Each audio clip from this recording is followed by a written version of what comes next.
धर्मस्य सर्वधर्मस्वरूपिणे अवतार वरिष्ठाय रामकृष्णाय ते नमः।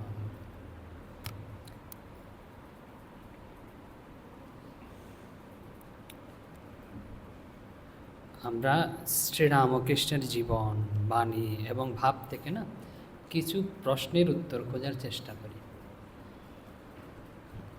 শ্রীরামকৃষ্ণ যে দক্ষিণেশ্বরে রয়েছেন, তার দক্ষিণেশ্বরে যে রয়েছেন এই তার থাকার যে অবস্থানের যে মাঝামাঝি দিনগুলোর কথা, তখন হচ্ছে বিশিষ্ট পণ্ডিত নারায়ণ শাস্ত্রী শ্রীরামকৃষ্ণের ভাবে মুগ্ধ হয়ে শ্রীরামকৃষ্ণের সঙ্গে আকাঙ্ক্ষায় শ্রীরামকৃষ্ণের সাথে দক্ষিণেশ্বরেই তখন বাস করছিলেন, অবস্থান করছিলেন। তো ঠিক ওই সময় হচ্ছে বঙ্গের কবিকুল গৌরব শ্রীযুক্ত মাইকেল মধুসূদন দত্ত দক্ষিণেশ্বরে এসছেন। তো দক্ষিণেশ্বরে এসে শ্রীরামকৃষ্ণের সাথে যে দেখা করার, যে সঙ্গ করার আকাঙ্ক্ষা প্রকাশ করেছেন। তো শ্রীরামকৃষ্ণকে যখন এই সম্মান দেয়া হয়, তখন শ্রীরামকৃষ্ণ, ওই যে বললাম যে বিশিষ্ট একদম খুব পণ্ডিত নারায়ণ শাস্ত্রী, তো পরে অবশ্য শ্রীরামকৃষ্ণের সঙ্গেই তার খুব বৈরাগ্য উদয় হয়েছিল, তো ভগবতভাবে ভাবিত হয়েছিলেন। তো এই নারায়ণ শাস্ত্রীকে প্রথমে তিনি প্রেরণ করেন যে মাইকেল মধুসূদন দত্তের সাথে দেখা করার জন্য।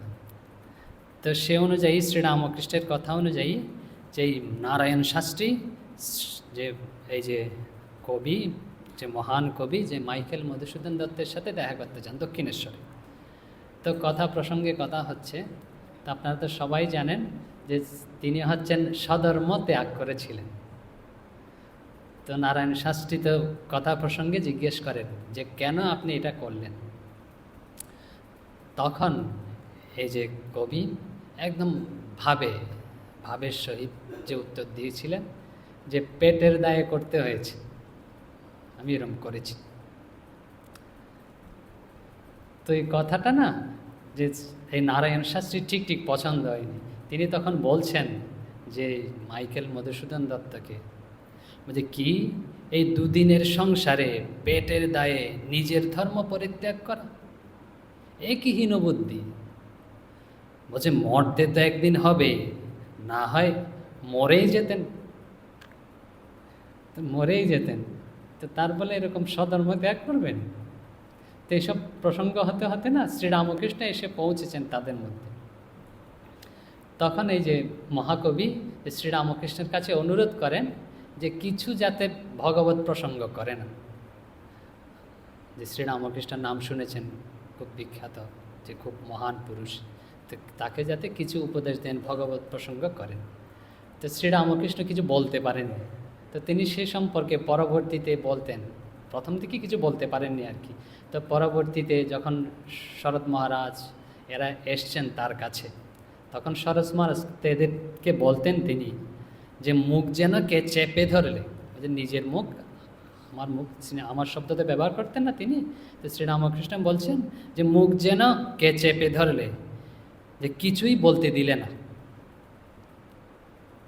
অর্থাৎ যে তিনি কিছু বলতে পারেননি প্রথম দিকে। অবশ্য পরে শরৎ মহারাজ সেখানে বলছেন যে হৃদয়ে এদের কাছে শুনেছেন, এরা তো হচ্ছে কৃপাময় পুরুষ, যে সবাইকে কৃপা করার জন্য যে উন্মুখ হয়ে থাকে। তো পরবর্তীতে কিন্তু শ্রীরামকৃষ্ণ তাকে বলেছিলেন, তার সাথে ভগবত প্রসঙ্গ করেছিলেন এবং কিছু মায়ের গান করে তাকে শুনিয়েছিলেন, এবং তিনি তাতে মুগ্ধ হয়েছিলেন, যে মাইকেল মধুসূদন দত্ত মুগ্ধ হয়েছিলেন। এবং শ্রীরামকৃষ্ণ তাকে বলেছিলেন ভগবত ভক্তি যে সংসারের একমাত্র সার পদার্থ, এসব কথা তিনি বলেছিলেন। তো আমাদের কথা হচ্ছিল কিছু প্রশ্নের উত্তর খুঁজব আর কি। তো আমরা কেন প্রশ্নগুলো প্রথমে বলিনি, আমরা চাইছিলাম যে শ্রীরামকৃষ্ণের ভাব অনুযায়ী যাতে আমরা এগোতে পারি। তো প্রশ্নটা তো একটু বলি এখন, হয়তো আপনাদের বলছে ধর্মান্তরণের বিষয়, যে ধর্মান্তরিত হয়, যে শ্রীরামকৃষ্ণের কী ভাব সেই সম্পর্কে, বুঝতে পেরেছেন? সেই ভাবটা আমরা জানার চেষ্টা করছি। তো গীতামুখী শ্রী ভগবান একটা খুব সুন্দর কথা বলেছেন, আমরা ওইটা আপনাদের একটু শোনাতে চাই। বলছেন শ্রেয়ান স্বধর্ম বিগুণ, বলছে পরধর্মাৎ স্ব অনুষ্ঠিতাৎ, সবাই জানেন। বলছে স্বধর্মে নিধনং শ্রেয়, পরধর্ম ভয়াবহ। বলছে এখানে যে স্বধর্ম কথাটা উল্লেখ করেছেন, আমরা প্রথম দিকে উল্লেখ করেছি যে মাইকেল মধুসূদন দত্ত তিনি স্বধর্ম যে পরিত্যাগ করেছেন। স্বধর্ম শব্দটা একটু আমাদের বুঝতে হবে। স্বধর্ম কি? স্বমানে হচ্ছে নিজের, আর ধর্ম মানে কি জানেন? ধর্ম মানে হচ্ছে আমার ভাব, আমার প্রবৃত্তি, যেটার প্রেরণায় আমরা কাজ করি, যেটার প্রেরণায় আমরা জীবন ধারণ করি। সবার একটা ভাব থাকে না, বলছে এই ব্যক্তি এই ভাবের, এই ব্যক্তি এই ভিতরের এই ভাব, এই প্রকৃতির। এই ধর্ম মানে হচ্ছে ভাব। ঠিক এই কথাটাই এখানে ভগবান বোঝাতে চেষ্টা করেছেন। তা আমরা অর্থটা দেখি। বলছেন পরধর্মাৎ স্ব অনুষ্ঠিত। অনেক সময় আমাদের মনে হয় না যে এই লোকটার ভাব খুব ভালো, বা এই লোকটার ধর্ম খুব ভালো, যে খুব ভালো অনুষ্ঠিত হচ্ছে জীবনযাপন। তো ভগবান বলছেন, বলছে স্বধর্ম বিগুণ, বলছে স্বধর্মকে তখন হচ্ছে দোষযুক্ত মনে হয়, গুণবিহীন মনে হয়। কিন্তু গুণবিহীন মনে হলেও না, শ্রেয়ান, এটা হচ্ছে শ্রেষ্ঠ। আরও বলছে যে ভগবান বলছে স্বধর্মে নিধনং শ্রেয়, বলছে স্বধর্মে নিধন হওয়া হচ্ছে শ্রেষ্ঠ কাজ। হচ্ছে পরধর্ম খুব ভয়াবহ। ভয়াবহ মানে বুঝতে পেরেছেন? সব শেষ করে দেবে। যে কীভাবে শেষ করে? আমরা প্রথমেই বলেছি যে স্বধর্ম মানে হচ্ছে আমার ভাব, নিজের ভাব, স্বভাব। যেটা আমাদের স্বভাব না, অনেকেই বলে এই লোকটার স্বভাব পরিবর্তন হয়ে গেছে। আসলে কথাটা ঠিক যুক্তিযুক্ত নয়। স্বভাব কখনো পরিবর্তন হয় না, কিছুদিনের জন্য চাপা থাকে, কিন্তু স্বভাবটা আবার বেরিয়ে আসে কদিন পরে। তো যখন আমরা আমাদের স্বভাব এরকম পরিবর্তন করার চেষ্টা করি, কিছুদিন চেপে চুপে রাখলাম এরকম করে, তারপরে যখন বেরিয়ে আসবে না, মনে খুব অশান্তি হবে, খুব অনুশোচনা হবে। একটা মায়ের জীবনের ঘটনায় চলে যায়, বিষয়টা আরও পরিষ্কার হবে। শ্রী শ্রী মা হচ্ছে সারদা দেবী, এদের জীবন থেকেই সব পাওয়া যাবে, আমাদের ব্যাখ্যার কোনো প্রয়োজন নাই, আপনারাও বুঝতে পারবেন সহজে। 1317 সালের কথা, বাংলা 1317 সালের কথা। তখন হচ্ছে মা কোঠারে রয়েছেন। তো কোঠারটা হচ্ছে বলরাম বাবু, শ্রীযুক্ত বলরাম বাবু ভক্ত, শ্রীযুক্ত বলরাম বাবুর হচ্ছে জমিদারি ওখানে ছিল। তো ওখানে তো হচ্ছে তাদের ইয়েও ছিল। তখন বলরাম বাবু স্থূল শরীরে নেই। বলরাম বাবুর হচ্ছে খুব উপযুক্ত পুত্র রামকৃষ্ণ বসু শ্রীমাকে নিয়ে গেছেন, যে একে শ্রীমা বা অন্যান্যরা আমাদের রাজা মহারাজরা রাম বলে ডাকতেন, রামকৃষ্ণ বসুকে রাম বলেই ডাকতেন। তো এই রাম মাকে নিয়ে গেছেন কোঠারে। তো কোঠারে কিন্তু তাদের যে ঠাকুর বাড়ি রয়েছে, আর ঠাকুর বাড়িতে রাধা শ্যামের নিত্য সেবা পূজা হয় ওখানে। তো মা ওখানে রয়েছেন। তো ওখানের আরেকজন হচ্ছে প্রধান ব্যক্তি, হচ্ছেন পোস্টমাস্টার দেবেন্দ্রনাথ চট্টোপাধ্যায় ব্যক্তি। তো মা এসছেন, তার মায়ের সেবকরা রয়েছেন সাধু সন্ন্যাসী। তো দেবেন্দ্রনাথ চট্টোপাধ্যায় তাদের সাথে, চট্টোপাধ্যায় বুঝতে পেরেছেন, ব্রাহ্মণ শরীর, তো তাদের সঙ্গ করছেন। তো তার যখন বয়স কম ছিল না, তখন তিনি হচ্ছে যে খ্রিস্ট ধর্ম অবলম্বিনী এক যে মহিলা, তার প্রণয়ে আসক্ত হয়ে না নিজের ধর্ম ত্যাগ করেছিলেন তখন। তো পরবর্তীতে তার খুব অনুতাপ উপস্থিত হয়, অনুশোচনার সৃষ্টি হয় যে কীভাবে, যে কারণ প্রথমে আমরা বলেছি আমাদের স্বভাব কিন্তু চেপে চেপে কদিন রাখা যায়, কিন্তু প্রকৃতির স্বভাবটা আবার বেরিয়ে পড়বে। তো তার খুব অনুতাপের হয়, আর হচ্ছে অনুশোচনা হতে থাকে, কিভাবে আমি কি করব, আমার তো শান্তি হচ্ছে না দেওয়া। তখন এই যে মায়ের সেবকরা তখন মায়ের কাছে না, শ্রী শ্রী মায়ের কাছে ওই সংবাদ পৌঁছে দেন যে এরকম হচ্ছে দেবেন্দ্রনাথ চট্টোপাধ্যায় এরকম লোক, যে তার এরকম উপস্থিত হয়েছে। তখন মা বিধান দিয়েছে। তখন মা বলছেন, তখন ওখানে সরস্বতী পূজা, সরস্বতী পূজার পূর্বদিন, যে সরস্বতী পূজার পূর্বদিন বলছেন এই যে রাধা শ্যামের যে পূজারী, তাকে বলেছেন এই যে দেবেন্দ্রনাথকে যথাসাধ্য যে প্রাশ্চিত্য আদি করিয়ে না শুদ্ধি কার্য সম্পন্ন কর। তো করার পরে আবার কৃষ্ণলাল মহারাজ হচ্ছে, তিনি হচ্ছে ব্রহ্মচারী তখন, পরবর্তীতে যে ধীরানন্দ সম্ভবত। তো এই কৃষ্ণলাল মহারাজকে বলেন যে তার উপনয়ন দিতে, মানে হচ্ছে যজ্ঞ উপবেদ দিতে, এবং আবার পুনঃ গায়ত্রী মন্ত্রে তাকে দীক্ষিত করতে বলেছিলেন। তো সরস্বতী পূজার পূর্বদিন এসব হয়েছে, এবং পরের দিন যেদিন সরস্বতী পূজা, ওই দিন শ্রী শ্রী মা তাকে দীক্ষাও দিয়েছিলেন। তো শ্রী শ্রী মা এই কাজ করেছেন। আর ঠাকুর যে বলেছি, ঠাকুরের মনোভাব, ঠাকুর যে এরকম ছিলেন। তা আপনারা বুঝতে পারছেন বিষয়টা আমাদের, কারণ এসব বিষয়ে ব্যাখ্যার প্রয়োজন হয় না, আমরা ব্যাখ্যায়ও যাব না। শ্রীরামকৃষ্ণের একটা কথা বলি যে সনাতন ধর্ম, তারপরে হচ্ছে এই বিষয়ে শ্রীরামকৃষ্ণ বলছেন যে ঋষিদের ধর্ম হচ্ছে সনাতন ধর্ম। বুঝতে পারছেন? একদম ঋষিদের ধর্ম হচ্ছে সনাতন ধর্ম। সনাতন ধর্ম ঋষিরা যা বলে গেছেন, এই সনাতন ধর্ম সম্পর্কে যা বলে গেছেন ঋষিরা যা বলে গেছেন তাই হচ্ছে সনাতন ধর্ম। আর সনাতন শব্দটা এসছে না, শ্রীরামকৃষ্ণ একদম ভেঙে বলছেন, তাই অনন্তকাল আছে ও থেকে যাবে। সনাতন শব্দের অর্থ আপনারা জানেন, এই যে বলা হয় সনাতন ধর্ম, হিন্দু ধর্ম, বৈদিক ধর্ম। যে সনাতন মানে কি? সনাতন মানে হচ্ছে কালসূচক, আদিতে ছিল, বর্তমানে রয়েছে, ভবিষ্যতেও থাকবে। আর হিন্দু ধর্মটা, হিন্দু শব্দটা কি হচ্ছে? ভৌগোলিক। আপনারা জানেন ভৌগোলিক ক্ষেত্র অনুযায়ী হিন্দু ধর্মের, আমরা ব্যাখ্যায় যাচ্ছি না, যে ভৌগোলিক ক্ষেত্র অনুযায়ী হয়েছে। আর একটা বলা হয় কি বৈদিক ধর্ম, তা হচ্ছে জ্ঞান সূচক। বেদ শব্দের অর্থ হচ্ছে জ্ঞান, অনন্ত জ্ঞান রাশিকে বেদ বলা হয়। তো বেদ শব্দে বৈদিক ধর্ম যখন বলা হয় তখন হচ্ছে জ্ঞান সূচক। আর সনাতন মানে হচ্ছে এটা যাওয়ার নয়, হাজার চেপে চুপে, হাজার যদি কেউ করে, এটা কখনো মুছে ফেলা যাবে না। শ্রীরামকৃষ্ণ বলছেন এটা থাকবে এবং ছিল এবং হচ্ছে বর্তমানেও রয়েছে। এই শ্রীরামকৃষ্ণের কথায় আবার ফিরে আসি। এই সনাতন ধর্মের ভিতর কি কি আছে? এই সনাতন ধর্মের ভিতর নিরাকার, সাকার, সব রকমের পূজা আছে। আরও কি বলছে? জ্ঞানপদ, ভক্তিপদ সব আছে। আমাদের যা যা পছন্দ না, বেছে নেওয়ার কোনো কিছু রাখেনি, যে সব কিছু এর মধ্যে রয়েছে। আর সব কিছুর উদ্বোধন কিন্তু এর থেকে, যা বলি দেখি কি বলছেন তিনি। বলছে অন্যান্য যেসব আধুনিক ভাব বা সম্প্রদায় একটু একটু, মানে অন্যান্য আমরা যে ভাব দেখতে পাচ্ছি বা আধুনিক সম্প্রদায়, সব কিছু এখান থেকে, কারণ সনাতন শব্দের অর্থই তো চিরন্তন, ওখান থেকে উদ্ভব হয়েছে। আর এগুলো কি বলছে? কিছুদিন থাকবে আবার যাবে। আবার এই যে থাকবে যাবে, আমরা কি করি? জোর করে কিছু ধরে রাখার চেষ্টা করি, অথবা জোর করে কিছু বাদ দেওয়ার চেষ্টা করি। বলছে এখানে আমাদের জোর খাটবে না। কেন? শ্রীরামকৃষ্ণ বলছেন সব ঈশ্বরের ইচ্ছাতেই হচ্ছে এবং যাচ্ছে। কারণ আমরা যদি ঠিক ঠিক ভক্ত হই, ভগবত উপাসক হই, ঈশ্বর প্রেমী হই, আমরা জানি ঈশ্বরের ইচ্ছা ছাড়া একটা কাছের পাতাও নড়া সম্ভব নয়। তার মানে হচ্ছে সব কিছু ঈশ্বরের ইচ্ছাতেই হচ্ছে। তিনি বলছেন এই যে ঈশ্বরের ইচ্ছাতে হচ্ছে, আবার যদি যায়ও না, ঈশ্বরের ইচ্ছাতেই যাবে। এখন আমরা একটা বিরজানন্দ মহারাজের কথা উল্লেখ করি। কি তিনি শ্রীরামকৃষ্ণ সম্পর্কে বলছেন সিদ্ধ সর্ব সম্প্রদায় অর্জিতম।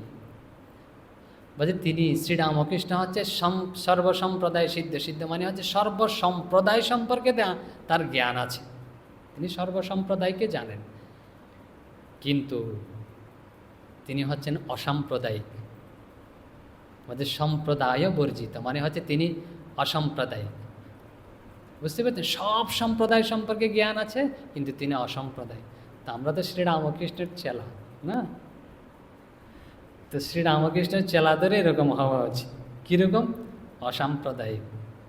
এই শ্রীরামকৃষ্ণের সঙ্গ হচ্ছে আধ্যাত্মিক। অনেকেই শ্রীরামকৃষ্ণের যে সঙ্গের কী ভাব, অনেকে বুঝতে পারি শ্রীরামকৃষ্ণ সঙ্গের ভাব হচ্ছে আধ্যাত্মিক ভাব, আর হচ্ছে অসাম্প্রদায়িক ভাব, আর হচ্ছে অরাজনৈতিক ভাব। আর সমাজের যে সংস্কার, এসব বিষয়ে তারা অত যে কর্ণপাত করে না, প্রভাবিত করে না, নিজেও প্রভাবিত হয় না। তাহলে আমাদের যদি কেউ চেষ্টা করে যে সাম্প্রদায়িক করতে, আমাদের যদি কেউ বলে রাজনৈতিক বিষয়ে যে বলতে, আমাদের যদি কেউ বলে যে এই যে বর্তমান সমাজ সংস্কার সম্পর্কে কিছু বলুন, তাতেও হাত জোর করছি, বুঝতে পেরেছেন? কারণ আমরা কার চেলা, যে যিনি অসাম্প্রদায়িক তার চেলা, তো তার ভাবেই তো আমরা ভাবিত হব। কেউ যদি আমাদের দিয়ে বলানোর চেষ্টা করে তাও কিন্তু হয়তো বেরোবে না, কারণ আমরা বিশ্বাস করি আমরা যে বলি, আমরা যা করি তা তিনিই বলান এবং তিনিই করান, বুঝতে পেরেছেন? তো নিজের ইচ্ছাতে যদি কিছু বলে ফেলি না, তা হচ্ছে ভুল হয়ে যাবে। স্বামী বিবেকানন্দ বলেছেন যে যখন কলকাতায় প্রথম এসছেন, মানে হচ্ছে বিদেশ থেকে যখন এসছেন, বিরাট সম্বর্ধনা হচ্ছে, তো জানেন তো বিশ্ববিখ্যাত হয়ে গেছেন তিনি বলে। তো তিনি বলছেন যে আমি যা বলেছি না, যে যা আপনাদের ভালো লেগেছে সব হচ্ছে তার কথাই, তার ভাবই, তিনিই বলিয়েছেন বলে আপনাদের ভালো লেগেছে। আর যদি বিন্দুমাত্র আপনাদের যে খারাপ লেগে থাকে, যে ভালো না লেগে থাকে, তা হচ্ছে এটা আমার হচ্ছে ত্রুটি, ওই কথাটা আমারই, আমি বলেছি, বুঝতে পেরেছেন? স্বামী বিবেকানন্দ বলেছেন। তো আমাদের কি কথা এখন, যে আরেকটা যে কি বলেছিলাম, যে ধর্মান্তর বিষয়ে কথা হচ্ছে। এরপরের হচ্ছে একটা কথা যে প্রশ্ন উত্থাপন করে, ইনি এসব প্রশ্ন আমাদের, বুঝতে পেরেছেন, সামনে উপস্থাপন করে দিয়েছেন, নাহলে আমরা কোত্থেকে, বুঝতে পেরেছেন? তো বলছেন যে সনাতনীদের দুরবস্থা কেন, এত দুঃখ কষ্ট কেন, যে সনাতন ধর্ম যদি এত মহান হয়, যে এত দুরবস্থা কেন, দুঃখ কষ্ট কেন? প্রথম কথা হচ্ছে ভগবত ভক্তর বিষয়ে প্রয়াসটি শ্রীরামকৃষ্ণের কাছেই সরাসরি যাই। এই প্রশ্নটা আমাদের না করে শ্রীরামকৃষ্ণকে পৌঁছে দিই, যে এত দুঃখ কষ্ট কেন, এত দুরবস্থা কেন? তো শ্রীরামকৃষ্ণ কি বলছেন দেখি, বলছেন এটা না হচ্ছে তার লীলা, এই সংসার, সরাসরি বলছেন। আমরা উল্লেখ করি হরি মহারাজ হচ্ছে পরবর্তীতে তুরিয়ানন্দ মহারাজ এই প্রশ্ন করেছিলেন যে সংসারে এত দুঃখ কষ্ট কেন, তখন তিনি এই উত্তরে দিয়েছিলেন, হুবু তা বলছি, বলছে তা হচ্ছে এটা হচ্ছে তার লীলা। আর হচ্ছে লীলা মানে কি, বলছে খেলার মতো, খেলা যেমন খেলে না, বলছে খেলার মতো, বলছে সুখ দুঃখ ভালো মন্দ, পাপ পুণ্য এসব এর মধ্যে সব রয়েছে। শুধু ভালো থাকলে তো খেলা চলবে না, খেলাতে একদম ভালো হতে হবে, একদম মন্দ হতে হবে, তাই তো খেলা চলবে, নাহলে তো খেলা চলবে না। তেমন ভালো মন্দ সুখ দুঃখ এসব হচ্ছে এখানে থাকবেই। এখন আপনাদের প্রশ্ন কি, যে সুখ দুঃখ ভালো মন্দ থাকবে, তা আমরা যে মাঝখানে কষ্ট পাচ্ছি, তো ভোগ তো আমাদের করতে হচ্ছে না, সুখ দুঃখ আমাদের ভোগ করতে হচ্ছে, কষ্টটা আমাদের ভোগ করতে হচ্ছে, ভালো মন্দ আমাদের সম্মুখীন হতে হচ্ছে। ঠিক এই প্রশ্নই শ্রীরামকৃষ্ণকে করা হয়েছিল। বলছে হরি বলছেন আবার, বলছে এটা ঠিক খেলা, আপনি বলছেন খেলায় যে আমাদের প্রাণ যায়, প্রাণ বেরিয়ে যাচ্ছে, তিনি খেলা করছেন লীলা করছেন, প্রাণটা আমাদেরই বেরোচ্ছে। এখন শ্রীরামকৃষ্ণ খুব সুন্দর উত্তর দিয়েছে, বলছে কি যুক্তিপূর্ণ, বলছেন বলছে তুমি কে বলো দেখি, বলছে তুমি যে আমি বলছো, যে আমাদের দুঃখ হচ্ছে, আমাদের কষ্ট হচ্ছে, আমাদের প্রাণ বেরিয়ে যাচ্ছে, বলছে তুমি কে? বলছে ঈশ্বরই সব হয়ে রয়েছেন। বলছে দেখতে পাচ্ছ মায়া, বলছে মায়া আমাদের জন্য খারাপ, জীব এই জগৎ, যে সব কিছু তিনিই হয়েছেন।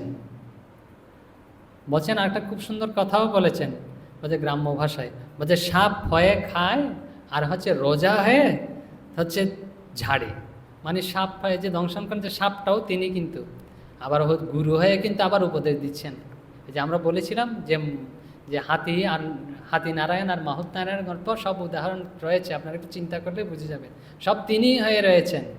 বলছে তুমি যে তুমি করছো না, যে কষ্টটা ওখানেই পাচ্ছ, কষ্টটা তুমি নয়, আসলে তারই হচ্ছে।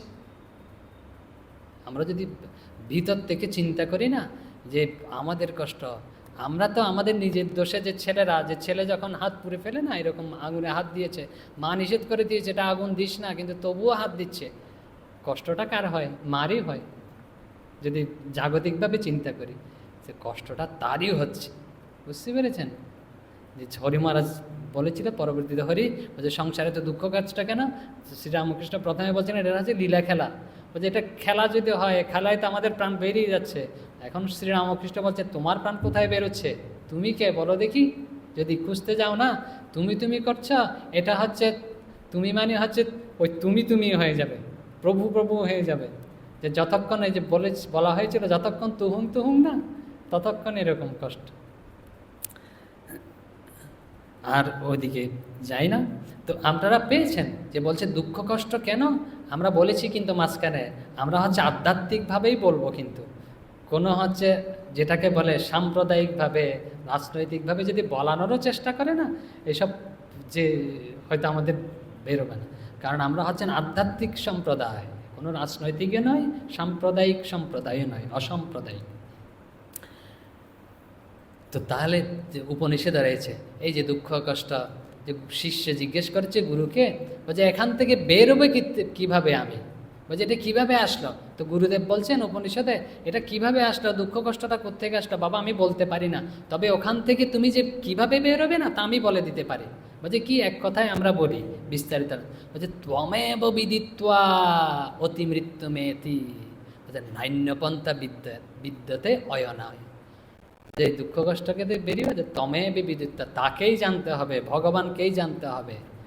বলছে তমেব বিদিত্বা, বলছে অতি মৃত্যু মেতে, মৃত্যুকে অতিক্রম করা যাবে, দুঃখকে অতিক্রম করা যাবে, ন অন্য পন্থা, নান্য পন্থা, দ্বিতীয় কোনো পন্থা নেই। তো কিছুটা হলো, আরেকটা আসি, আরেকজন জিজ্ঞেস করেছে কি জানেন, বলছে আমরা কি পূজার সময় বা জপ ধ্যানের সময় অনেক সময় এরকম করি না, আচমন করি, আপনাদের হয়তো গুরু বলে দিয়েছেন, নাও বলতে পারেন, যার যার হচ্ছে বিষয়। বলছে কি, বলছে বিষ্ণু মন্ত্র, ওনার প্রশ্ন হচ্ছে যে বিষ্ণু বলে বলে আচমন করি তো, বা বিষ্ণু নাম উচ্চারণ করি, তো বিষ্ণু বিষ্ণু বলি কেন, তো বলি না ওম বিষ্ণু বা বিষ্ণু, তো বিষ্ণু বলি কেন, তো অন্য কিছুও তো বলতে পারি না, ভগবানের এত নাম আছে, তো বিষ্ণু বলি কেন। তো আমরা একটু একদম উপনিষদে চলে যাচ্ছি। যে মহানারায়ণ উপনিষদের হচ্ছে প্রথম অনুবাকের ২৭ নং মন্ত্রে, যে সায়নাচার্য, বলছে বিখ্যাত ভাষ্যকার শঙ্করাচার্য, তারপরে হচ্ছে রামানুজাচার্য, যে মধ্ব আচার্য, এদেরও পূর্বের যিনি, তো তিনি বলছেন বিষ্ণু শব্দের অর্থ করছেন, বলছে কি, ব্যাপিত্বাদি বিষ্ণু, বুঝতে পেরেছেন, বিষ্ণু এসছে বিষ্ণু, বলছে বিষ্ণু শব্দটা কীভাবে এসছে, ব্যাপিত্বাদ, ব্যাপ্ত হয়ে রয়েছেন বলেই তাকে বিষ্ণু বলা হয়। ব্যাপ্ত বুঝতে পারছেন, সব কিছু ব্যাপ্ত হয়ে রয়েছে। এখন পুরো কথাটা বলি আরও পরিষ্কার হবে, বলছেন, বলছে স্বচ, হচ্ছে তিনি, স্বচ মানে তিনি, তিনি কি ভগবান বলতে পারি, রাম বলতে পারি, কৃষ্ণ বলতে পারি, যে কোনো নামে অভিহিত করতে পারি। স্বকীয়েন বাস্তবেন পরব্রহ্মেন পরব্রহ্মস্বরূপেন ব্যাপিত্বেন বিষ্ণু, বলছে সেই ভগবান স্বকীয়, স্বকীয় মানে হচ্ছে নিজের, তার ভাবই এটা, আমরা একটু আগে স্বভাব বলছিলাম, তার স্বভাবই এটা, বাস্তব স্বভাব, বাস্তবেন পরব্রহ্মরূপেন, পরব্রহ্মরূপে সব কিছু ব্যক্ত করে আছেন বলেই তার নাম বিষ্ণু হয়েছে। তো বলছেন বিষ্ণু কিভাবে বলি, আমাদের যে সব জায়গায় সব কিছুতে এই পরম সত্তাকে উপলব্ধি হওয়ার জন্যে আমরা এই বিষ্ণু শব্দটা উচ্চারণ করি। বলছে যারা হচ্ছে পারছেন না তারা চতুর্ভুজ বিষ্ণুকে চিন্তা করতে পারেন, কিন্তু প্রকৃত বিষ্ণু শব্দের অর্থ হচ্ছে ব্যাপিত্বেন বিষ্ণু, বুঝতে পেরেছেন, যে কঠিন হয়ে যাচ্ছে। আরেকটু সোজা করে বলি, কীরকম সোজা করে জানেন, আমাদের নাম কি, নর, নারায়ণ, নর শব্দ আমাদের কি বলা হয়, নর বলা হয়, নারী বলা হয় এদেরকে, বলছে নর নারী কোত্থেকে এসছে এই শব্দ, বলছে নারায়ণ থেকে আমরা এসছি বলেই না আমাদের নাম হয়েছে নর বা নারী, যে প্রতিটা শব্দের অর্থ আছে। তো বলছে নারায়ণ শব্দ কোত্থেকে এসছে, বলছে নার শব্দ থেকে নারায়ণ এসছে, নার অয়ন, নার তারপরে হচ্ছে অয়ন, নার শব্দের অর্থ জানেন জল, যদি দ্বৈতভাবে বলি হচ্ছে জল, আর হচ্ছে আয়ন মানে হচ্ছে, অয়ন মানে হচ্ছে বাসস্থান।